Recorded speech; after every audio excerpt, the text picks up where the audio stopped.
थे।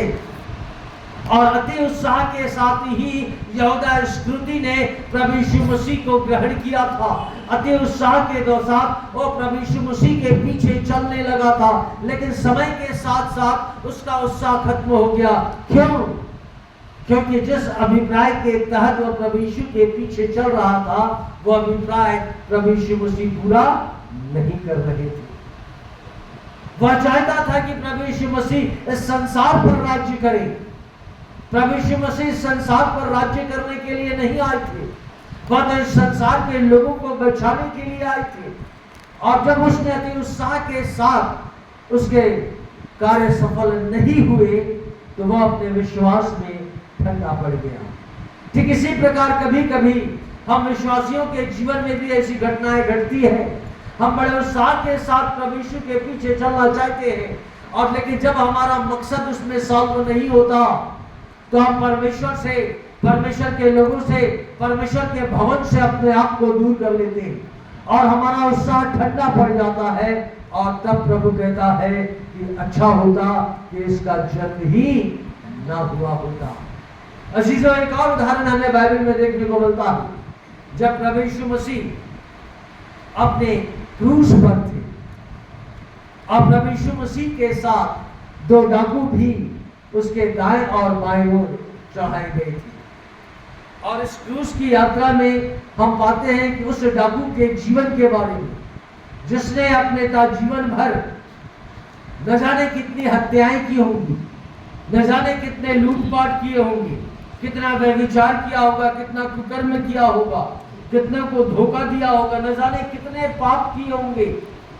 वह मसीह विश्वास में आगे नहीं बढ़ा, लेकिन जब उसने प्रभु यीशु मसीह की कहे हुए शब्दों को, जो प्रभु यीशु मसीह ने क्रूस से कहे थे, उस पर विचार किया, और बड़ी ही धीमी गति से वह अपने विश्वास में आगे बढ़ा।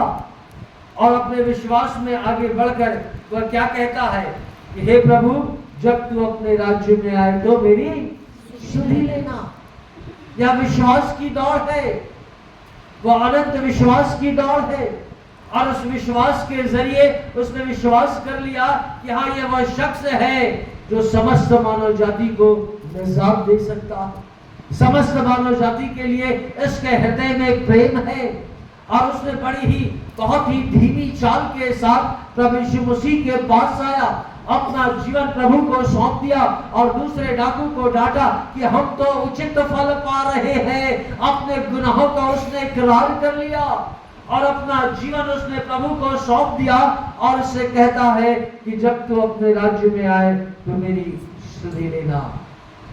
प्रभु यीशु मसीह उसे भी एक आंसर देते हैं, और उसे क्या आंसर देते हैं कि तू आज ही मेरे साथ स्वर्गलोक में होगा।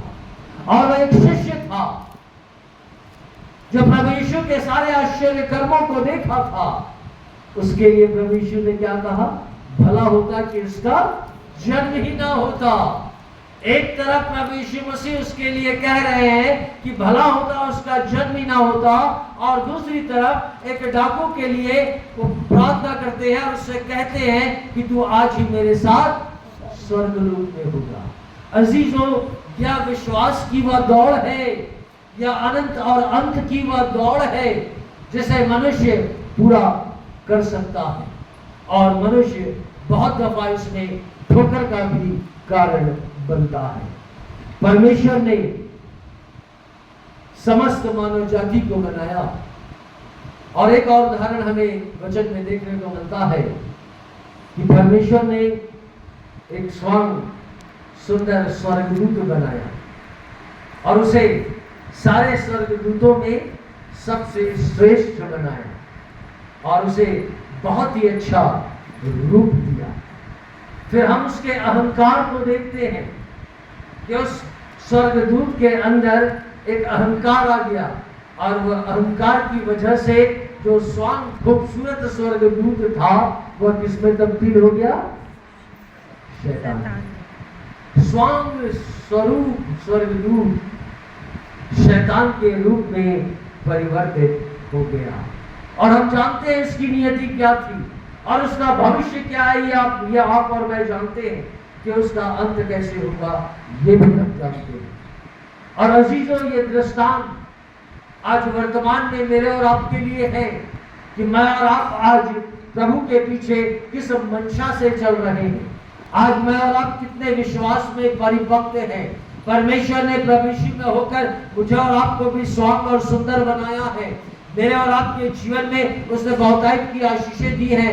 आज प्रभु ने मुझे और आपको अपने स्वरूप और समानता में बनाया है। हम उसके तुल्य हैं। परमेश्वर ने प्रभु यीशु में होकर मेरे और आपके पापों और अपराधों को क्षमा किया है। आज मैं और आप प्रभु के बेटे और बेटियां हैं और उसने मुझसे और आपसे वादा किया है कि वह मुझे और आपको उस अनंत जीवन में प्रवेश कराएगा।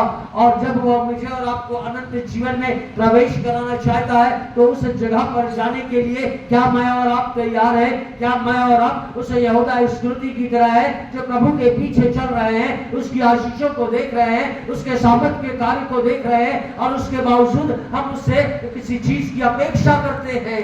हमारे जीवन में लालच है, और अगर हमारे जीवन में लालच है, अहंकार है और हमारा गोल सत्य नहीं हो रहा तो प्रभु मुझसे और आपसे कहता है कि भला होता कि तेरा जन्म ही ना हुआ होता। और आज जब हम उसके द्वारा जन्माए गए लोग हैं, उसके बेटे और बेटियां हैं, तो मेरा और आपका कर्तव्य है कि मैं और आप उस डाकू की तरह रहे। मेरे और आपके जीवन में भी बहुत से पाप अपराध हुए हैं। मैं चाहते हुए भी मैंने और आपने अपने जीवन के द्वारा बहुत से गुनाह को अंजाम दिया है। हमारे गुनाह भी परमेश्वर के सम्मुख ग्रहण योग्य नहीं है, लेकिन उसके बावजूद अगर मैं और आप अपने आप को लेकर प्रभु के पास आते हैं, अपने जीवन को उसके सुरक्षित और सामर्थ्य हाथों में सौंप देते हैं, तो प्रभु आज भी मेरे और आप